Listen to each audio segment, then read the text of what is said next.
अस्सलाम वालेकुम, नमस्कार, सत श्री अकाल एंड गुड इवनिंग। मैं हूं अर्जुक आजमी और जी हमेशा की तरह आप लोग मेरे यूट्यूब चैनल पर हैं और बात करेंगे एक बार फिर जरा हिंदुस्तान और पाकिस्तान की। वैसे तो खैर हिंदुस्तान पाकिस्तान के लोग दोनों तरफ ही ये भी चाहते हैं कि अमन रहे, लेकिन जाहिर है कि कुछ ना कुछ ऐसी बातें हो जाती हैं, कुछ ना कुछ ऐसी डिमांड्स या कह लीजिए इस किस्म के क्लैशेस रहते हैं जिसकी वजह से दोनों कंट्रीज में एक बार फिर जो है वो टेंशन का माहौल हो जाता है और आम पब्लिक उससे बहुत डिस्टर्ब होती है। लेकिन हाँ, ये जरूर है कि अगर मैं पाकिस्तान की बात करूं तो पाकिस्तान में कई बार इस तरह की सोच रही है कि शायद जिस वक्त कांग्रेस की हुकूमत थी तो पाकिस्तान के रिलेशन हिंदुस्तान से बहुत अच्छे थे, या अगर कांग्रेस की गवर्नमेंट आ गई तो रिलेशंस बहुत अच्छे हो जाएंगे। उसकी एक रीजन क्योंकि आजकल कांग्रेस पार्टी जो है, जब से बीजेपी की गवर्नमेंट आई है यानी पीएम मोदी वाली गवर्नमेंट आई है, तब से एक वाह वाह जो करते रहते हैं और एक वाह वाह प्रोडक्शन जो पाकिस्तान के लिए बने रहते हैं कांग्रेस वाले, उसको देखकर भी पाकिस्तान के लोग समझते हैं कि शायद अगर कांग्रेस की गवर्नमेंट आ गई तो जी हालात बड़े अच्छे हो जाएंगे। हालांकि ऐसा नहीं है। जिस वक्त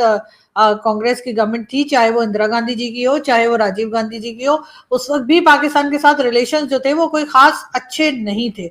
और इसी तरीके से वाजपेयी साहब जो कि बीजेपी के थे, उनके टाइम पर भी पाकिस्तान की तरफ ना सिर्फ ये कि उन्होंने दोस्ती का हाथ बढ़ाया, बल्कि उन्होंने कई बार कोशिश की कि हालात को बेहतर किया जा सके। एक क्लिप है डॉक्टर रिजवान का, डॉक्टर रिजवान अहमद जो कि एजुकेशनिस्ट भी हैं और साथ ही साथ रिलीजियस स्कॉलर भी हैं भारत से। उन्होंने कुछ टाइम पहले यानी कुछ अरसे पहले हमारे यहाँ शो ज्वाइन किया था, तो बल्कि काफी पहले किया था, तो उसमें उनका एक क्लिप जो है वो मुझे याद आ रहा था, तो मैंने बड़ी ढूंढ ढांड के वो निकाला है और आपके लिए, ताकि आप समझ सकें कि कांग्रेस और बीजेपी के होते हुए क्यों पाकिस्तान की दोस्ती जो नहीं हो पा रही। कल छोटा सा क्लिप है, पहले वो देखते हैं और फिर बात करते हैं। कांग्रेस और बीजेपी में क्या फर्क लगता है? क्योंकि पहले जब कांग्रेस पार्टी थी तो पाकिस्तान के साथ टर्म्स इतने खराब नहीं होते थे, इतने ज्यादा पाकिस्तान से भी स्टेटमेंट्स नहीं जाती थी, वहां से भी नहीं आती थी। लेकिन अब जो है वो काफी ज्यादा टेंशन रहती है बॉर्डर पे भी और वैसे भी। नहीं, देखिए, जहां तक कांग्रेस और बीजेपी की बात है, 1965 वॉर जब इंडिया पाकिस्तान की हुई, then Congress was in power. 71 war जब हुई, then Congress was in power. और जहां तक बीजेपी की बात है, it was mister Atal Bihari Vajpayee who went on a bus ride to Pakistan and hug. And same thing Narendra Modi ji also tried when he visited Lahore, when he visited Pakistan on a surprise visit. So this is about politics. BJP ने कभी भी, BJP की government ने, चाहे वो अटल जी की government हो चाहे वो नरेंद्र मोदी जी की गवर्नमेंट हो, Pakistan as a Muslim nation I quote and unquote, कभी भी पाकिस्तान के अगेंस्ट कोई एनिमोसिटी नहीं रखी है। And both the governments of Atal Bihari Vajpayee ji and Narendra Modi ji has shared बहुत ही अच्छे रिश्ते अरबी मुल्कों के साथ, यूए के साथ, सऊदी के साथ, बांग्लादेश वगैरह वगैरह, अफगानिस्तान के साथ। तो जैसा मैं आपको बता रहा हूं, Pakistan is more of an enemy nation rather than an enemy because of a Muslim nation. No, there is no connection. We have very good relations with Bangladesh. और इंडिया में कभी नहीं कहा जाता जैसा पहले मैंने कहा जाओ भाग के बांग्लादेश चले जाओ। तो Pakistan is more of an enemy. और जैसा मैंने बताया कि कांग्रेस ने बस एक चीज करी, to befool the Muslims of India, to appease the Muslims of India. Congress ने ये दिखाया कि हमारे पाकिस्तान से जो रिलेशनशिप है वो बहुत एमिकेबल है, और उसमें हमेशा पाकिस्तान को एक मुस्लिम नेशन बना के हम लोगों के सामने प्रोजेक्ट किया। और धीरे धीरे जब ये appeasement it got on the nerves of the majority community, या एक जमात इन द मेजॉरिटी कम्युनिटी, में पूरी मेजॉरिटी कम्युनिटी की बात नहीं कर सकता, तो then they started becoming vocal. And जो अब आप देखते हैं कि ये जो ज्यादा रिएक्शन होता है, ये because A section of the majority Indian community, the Hindu community, has become vocal. देखिए, डॉक्टर रिजवान हो गए और कई और लोग भी इस तरह के कह लीजिए बात करने वाले या अच्छे से एक्सप्लेन करने वाले चीजों को भारत में मौजूद है। ये जो हमने अपनी तरफ से एक माइंडसेट अपना सेट करके पाकिस्तानियों ने रखा हुआ है ना, कि क्योंकि पीएम मोदी की गवर्नमेंट है तो जी हमारी बात नहीं हो सकती, क्योंकि बीजेपी की गवर्नमेंट है तो वो हमारे पीछे हाथ धो के पड़ गए हैं, और अगर कांग्रेस की गवर्नमेंट होती या राहुल गांधी होते या कुछ होते तो टर्म्स बड़े अच्छे हो गए होते। मुझे नहीं लगता कि उस वक्त भी टर्म्स अच्छे हुए होते। और जैसे डॉक्टर रिजवान भी कह रहे हैं कि पहले से ही ये टर्म्स खराब है। जाहिर है अगर कश्मीर का इशू है तो कश्मीर का इशू जो है जैसा वो बीजेपी के लिए रहेगा वैसा ही वो कांग्रेस के लिए भी रहेगा, और इसी तरीके से जैसा वो पीएमएलएन के लिए रहेगा वैसा ही पीटीआई के लिए भी रहेगा। और जाहिर है कि ये जो इश्यूज हैं उसका किसी पॉलिटिकल पार्टी से बहरहाल कोई लेना देना नहीं है, लेकिन हम क्योंकि हर चीज में इस वक्त यही सोचते हैं कि जी बीजेपी की गवर्नमेंट ना होती तो हमारे साथ बड़ा कोई भला हो गया होता, और हमने जो एक कहानी बना के रखी थी इमरान खान ने भी कि जब तक पीएम मोदी हैं तब तक बातचीत नहीं हो सकती, तो फिर हुआ ये कि पीएम मोदी तो आज भी हैं लेकिन हमारी बातचीत जो है वो भारत से नहीं हो पा रही। हालांकि हम बहुत कोशिशें कर रहे हैं बात करने की, लेकिन ये अजीब तरह की कोशिश है कि जिसमें हम एक तरफ तो बुरा भला भी कहते रहते हैं, ऑपरेशन सिंदूर से हम बाहर आकर ही नहीं दे रहे। हमारे चाहे प्राइम मिनिस्टर हो, चाहे हमारे कोई फौज के लोग हों, चाहे हमारे प्रेसिडेंट हो, पूरा टाइम यही बताते रहते हैं हमने इतने जहाज गिरा दिए, हमने उतने जहाज गिरा दिए, हमने ये कर दिया, हमने वो कर दिया। यानी वो जैसे कहते हैं ना, खाली बर्तन शोर ज्यादा मचाता है, तो हम किसी खाली बर्तन की तरह शोर ज्यादा मचा रहे हैं और हालात को ठीक होने का टाइम ही नहीं दे रहे। हर कुछ दिन के बाद कोई ना कोई इस तरह की कोई स्टेटमेंट आ जाती है और उसके बाद जो है लोग फिर उसी के ऊपर जो डिस्कशन है वो शुरू कर देते हैं।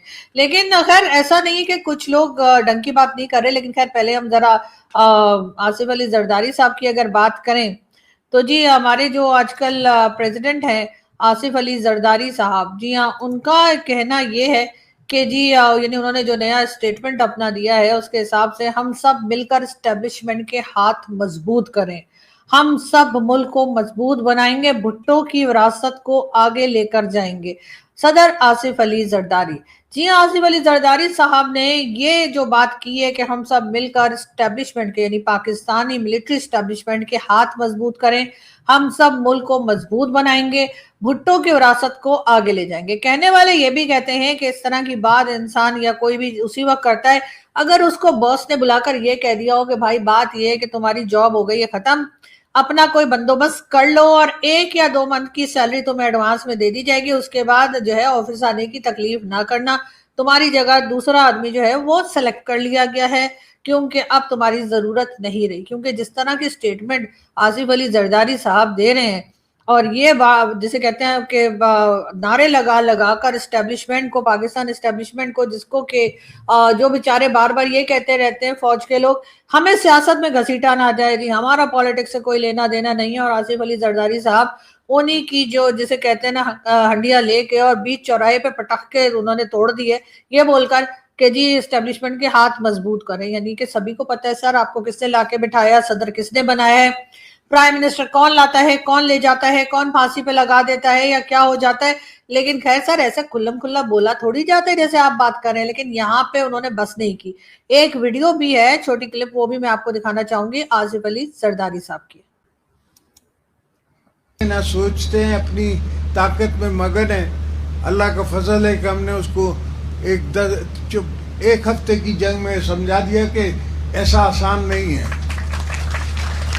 इनको समझ आई कि हम भी यहाँ बैठे हैं। जब इनको पता पड़ा इनके 8 जहाज गिरे तब इनको समझ आई कि हमको पाकिस्तान से बाहर जाने की भी जरूरत नहीं है, अब यहाँ बैठे बैठे उनकी फजाइयों को गिरा सकते हैं। इस्लामाबाद मेरे घर पे कोई ड्रोन नहीं चल रहा था, पर मोदी के घर पे हमने ड्रोन चलाए।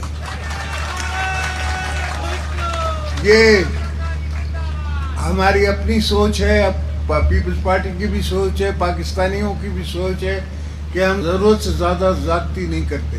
हमने सिर्फ इनके वो जहाज गिराए जो हमारे पास बॉम्बिंग करके गए थे, वरना 40 जहाज इनके हमारे रेडार पे थे और गिरा सकते थे, मगर नहीं गिराए कि ऐसा ना हो कि ये समझे कि हम कोई पूरी जंगों के लिए तैयार है। हमने लोगों की जंग करनी है, इकोनॉमिकली लोगों को बनाना है, आगे बढ़ाना है। बच्चे जी, तो ये थे आसिफ अली जरदारी साहब जो बता रहे थे कि जी मेरे घर पे तो कोई बम नहीं गिरा, मेरे घर पे तो कोई रॉकेट नहीं आया, कुछ नहीं मिसाइल आया, लेकिन हाँ पीएम मोदी के घर पे हमने मिसाइल फेंके, वहां पर हमने बम गिराए।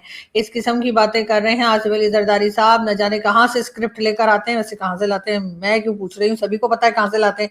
लेकिन बहरहाल इस किस्म की आजकल स्टेटमेंट्स चल रही हैं और बड़ी बेफिक्री से, बड़ी ढिठाई के साथ चल रही हैं। और दूसरी तरफ जो है वो अब जिसे कहते हैं ना कि वो ट्रम्प ने जो वादा कर रखी थी, अब ट्रम्प जब ये कह रहे हैं कि जाइए और जाके इब्राहिम अकॉर्ड पे साइन कर दीजिए, तो अब इनके पसीने निकल गए हैं। और साथ ही साथ नेतन्याहू जो इस वक्त भारत की तारीफ करते दिखाई दे रहे हैं, उससे भी यकीनन पाकिस्तान के अंदर खलबली है। लेकिन ये खलबली सिर्फ यहाँ तक ही नहीं रहेगी, बल्कि ये आगे भी जाएगी। और उसकी रीजन ये है कि जी अब जो कुछ होने जा रहा है, यानी अब जो इस तरह की स्टेटमेंट जो है वो भारत की तरफ से भी जो आ रही हैं, उसको अगर हम देखें तो जी अजीत डोवल साहब जो हैं उन्होंने भी कह दिया है कि no double standards on terror. बिल्कुल, यानी कि जो टेरर है उसके ऊपर कोई डबल स्टैंडर्ड्स नहीं होंगे। और एनएसए डोवल साहब का मैसेज है मॉस्को से, उन्होंने कहा है कि जी नो डबल स्टैंडर्ड्स और टेरर। और उसके बाद ये जैसे ही उन्होंने कहा तो फौरी तौर पे हमारे यहाँ के जो यूट्यूबर और हमारे यहाँ के जो मीडिया के लोग हैं, हमने खामखी अपने आप को समझ लिया, अलग हो सकते किसी और को कह रहे हो।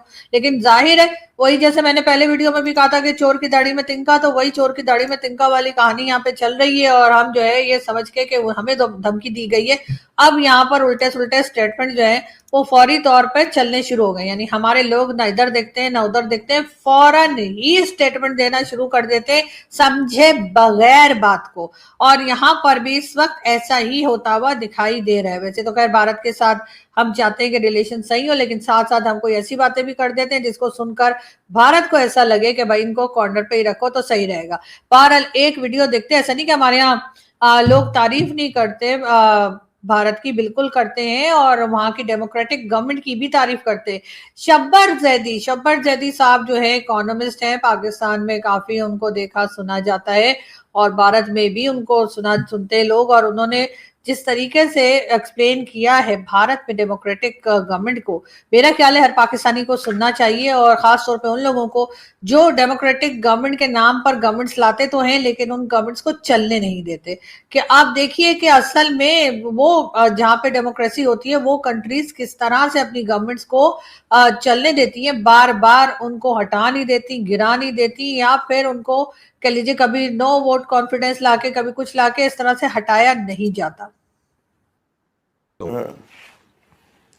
अब इसके सामने रखे इंडिया, उनकी गवर्नमेंट में इस पूरे 25 साल में पहली गवर्नमेंट अटल बिहारी वाजपेयी की थी, उसके बाद 2 गवर्नमेंट्स आई, मनमोहन सिंह की 2 गवर्नमेंट्स आई, और उसके बाद से 3 कंटिन्यूस गवर्नमेंट ने मोदी की है। इस चीज ने उनको स्टेबिलिटी दे दी है। देखिए ना, हमें ये रियलाइज करना चाहिए ना कि उसने स्टेबिलिटी दे दी। मगर जहाँ जिस चीज में आकर हमें सोचना चाहिए आज, वो ये है कि जब मनमोहन सिंह की गवर्नमेंट आई और उस मनमोहन सिंह की गवर्नमेंट गई और नरेंद्र मोदी की गवर्नमेंट आई, तो उसने ये नहीं कहा कि मनमोहन सिंह ने मुल्क तबाह कर दिया था, वो उससे आगे लेके चले। हमारे यहाँ ये 5 दौर, जैसे ही वो बंदा पहला वाला गया रिवर्सल, जब नहीं पहला वाला गया तो हमने पहली तकरीर आके ये की कि मुल्क तबाह हो गया है, मैं आखिरी आदमी हूं बचाने के लिए आया हूं, वो जो गया है वो उल्लू का पट्टा था। जी, तो शब्बर जैदी साहब खैर अपने वर्ड्स तो वो कुछ इसी तरह के बोला करते हैं, मेरे शो में भी जब आते हैं तो काफी चीजें बोल जाते हैं, चाहे शब्बर जैदी साहब हो, चाहे सलमान रशीद साहब हो, तो कई जगह पर जो है वो इस तरह के वर्ड्स आ जाते हैं। लेकिन क्योंकि बड़े साफ दिल के हैं, साफ साफ बात करते हैं, तो ऐसा ही है बिल्कुल। जब भी वहां पर कोई गवर्नमेंट चेंज होती है भारत में, तो वो ये नहीं कहते कि जो पिछली गवर्नमेंट गई थी वो तो जी बड़े चोर थे और उन्होंने तो मुल्क का बेड़ा गर्क कर दिया, बल्कि उनके प्रोजेक्ट्स भी बंद नहीं करते। पाकिस्तान में जो गवर्नमेंट आती है, पिछली गवर्नमेंट के प्रोजेक्ट ना सिर्फ ये कि बंद कर दिए जाते हैं, बल्कि ये बताया जाता है कि मुल्क में जो भी नुकसान हुआ है, जितना भी खराबी आई है, वो सबकी सब पिछली गवर्नमेंट की तरफ वजह से थी। यानी इमरान खान आए थे तो उन्होंने कहा था कि नवाज शरीफ ने किया, नवाज शरीफ ने बेनजीर को कहा था, और इसी तरीके से इस वक्त शहबाज शरीफ साहब, जिनसे कि माशाल्लाह कुछ भी कंट्रोल होता हुआ दिखाई नहीं दे रहा, तो शहबाज शरीफ साहब भी जो है वो इस वक्त जो बात करते हैं और जिस तरीके से पिछली गवर्नमेंट यानी इमरान खान की गवर्नमेंट को वो सारे के सारी चीजों का जिम्मेदार ठहरा देते हैं। यानी वो इमरान खान जो पिछले कई साल से जेल के अंदर हैं और जिन्होंने हार्डली 3.5 साल या 4 साल सिर्फ हुकूमत की, उनको लेकर शहबाज शरीफ साहब जो हैं वो अभी तक रोते हैं और हर चीज का जिम्मेदार इमरान खान को ही बताया जाता है और इस चीज के लिए बिल्कुल तैयार नहीं है कि जी आपकी अपनी अचीवमेंट क्या है। एक तो वो पीस टॉक जो करवा दी वो भी अमेरिका के कहने से, और वो भी इसलिए क्योंकि अमेरिका चाहता था, डोनाल्ड ट्रंप चाहता था, तो इसलिए ये पीस टॉक पाकिस्तान ने करवा ली या करवा पाया और उसका भी रिजल्ट कुछ नहीं निकला है। आज अगर हम देखें तो ईरान भी पाकिस्तान से नाराज है, वो कहते हैं जी ये तो अमेरिका के साथ जाके मिल गए थे। अमेरिका जो है वो भी पाकिस्तान से कोई खास खुश नहीं है, वो कह रहे भाई ये तो इस्लामिक नेशन की वजह से ईरान का साथ दे रहे थे। तो अब हम जिसे कहते हैं ना कि वो धोबी का नहीं, गलत जो भी समझे, खैर हमारी अभी हालत वो हो गई है कि ना हम इधर के रहे हैं और ना उधर के रहे। मैं तो पहले ही कह रही थी कि इस चक्करबाजी में पड़ना ही नहीं चाहिए। कोई दूसरी कंट्री बीच में नहीं आई, किसी ने नहीं कहा कि जी हम आ जाते हैं, हम बात करवा देते हैं, हम पीस टॉक करवा देते हैं, हमारे यहाँ के चाय पकौड़े खा लीजिए, ऐसा किसी ने नहीं कहा। लेकिन हमने कहा, हम पहुंचे, हमने करवाया ये सारा सिलसिला, और उसके बाद आज जो हालत है वो हमारे सामने है कि हमें कोई भी इस वक्त ना तो शाबाशी दे रहा है, ना ही हमारी वाह वाह कर रहा है। उल्टा जितनी दुनिया के कोसने हैं वो सबके सब हमारे लिए प्लेट में रख के दिए जा रहे हैं। और इस वक्त हमारी जो गवर्नमेंट है, सुनने में तो ये भी आया है कि अब जो हमारे मिनिस्टर हैं, अब वो सोच रहे हैं कि अगर अब गवर्नमेंट चेंज की गई या अगर कोई और तरह का गवर्नमेंट के अंदर कोई बदलाव आया, कोई चेंज आया, तो किसने कहाँ कब भाग जाना है, किसने कौन सी अपनी फ्लाइट रखनी है, कौन सा कह लीजिए कि जो प्राइवेट जेट है उसको रेडी रखना है और सामान वामान लेकर, और ये लोग हो जाएंगे 9-2-11। यहाँ पे रह जाएगी आम पब्लिक जो अपना सर दुमती रहती है, या फिर शायद चाइना ही वहां पर गवादर और बलूचिस्तान के अंदर रह जाएगा, जिसकी की समझ में नहीं आ रहा कि इतना पैसा लगा दिया है, पैसा मेरा जा कहाँ रहा है, इसलिए कि बिल तो कुछ रहा नहीं है। तो शी जिनपिंग को भी हमने पूरी तरीके से काबू कर रखा है कि उस बेचारे की समझ में ही नहीं आ रहा है कि वो करें तो क्या करें। तो भारत जब तक उनको कुछ समझ में आता है, हम भी यहाँ से चलते हैं और आपसे मुलाकात होगी नेक्स्ट वीडियो में। अपना बहुत सारा ख्याल रखिएगा, लेकिन हाँ दुआ है कि हिंदुस्तान पाकिस्तान के टर्म्स जो है वो कुछ बेहतर हो जाएं, या कम से कम ये अटैक वटैक, मार कुटाई और नफरतें जो है वो मजीद ना बढ़े। Thank you.